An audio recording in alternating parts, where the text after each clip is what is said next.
समंदर के किनारे वाक़ा छोटे से कस्बे सी ब्रीज में दो बचपन के दोस्त एमा और लोकास अपना ज्यादातर वक्त पथरीले साहिलों और घने जंगलों को खोजते हुए गुजारते थे। वो बचपन से एक दूसरे के साथ थे और उनकी दोस्ती बेशुमार महम्मात और राजों के तबादले से मजबूत हुई थी। एक खूबसूरत हफ्ते की सुबह एमा भागती हुई लोकास के गिराज में पहुंची। इसके हाथ में एक पुराना मड़ा हुआ नक्शा था। लोकास, तुम यकीन नहीं करोगे मुझे अपने उटारी में क्या मिला, एमा ने परजोश अंदाज में कहा। नक्शा उसके सामने रखा। लोकास ने अपने हाथ एक कपड़े से साफ किए और अपनी मरम्मत की हुई साइकिल एक तरफ रखी। ये क्या है? उसने तजस्सुस से पूछा। एमा ने नक्शा वर्क बेंच पर फैलाया। ये नक्शा मध्यम हो चुका था, लेकिन ये वाज़ेह तौर पर उनके कस्बे का पुराना खाका दिखा रहा था। एक बड़ा एक्स जंगल के किनारे पर निशानजित था। खजाना? लोकास की आंखों में चमक आ गई। पता तो सिर्फ एक ही तरीके से चलेगा, एमा ने मुस्कुराते हुए कहा।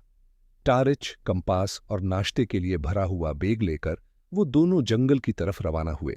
वो नक्शे के पेचीदा रास्ते पर चलते रहे, इस सूरतहाल की मुज़हका खिज़ी पर हंसते हुए, लेकिन दिल हंसते हुए, लेकिन दिल ही दिल में एक महम की उम्मीद रखते हुए। जैसे जैसे वो आगे बढ़े, जंगल अजीब तरह से खामोश हो गया। नक्शे ने उन्हें एक घास फूस से भरे हुए खुले इलाके में पहुंचाया, जहां एक बड़ा काई से ढका हुआ पत्थर था।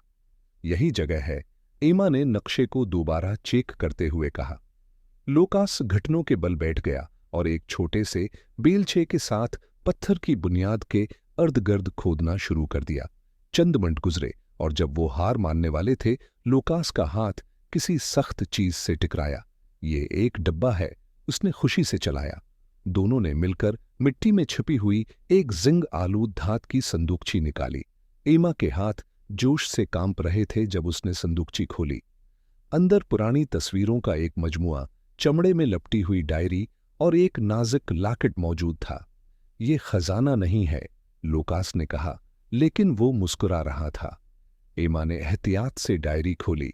सफ़ात एक नौजवान जोड़े की कहानियों से भरे हुए थे जो कई दहाइयों पहले सी ब्रीज में रहते थे। लॉकेट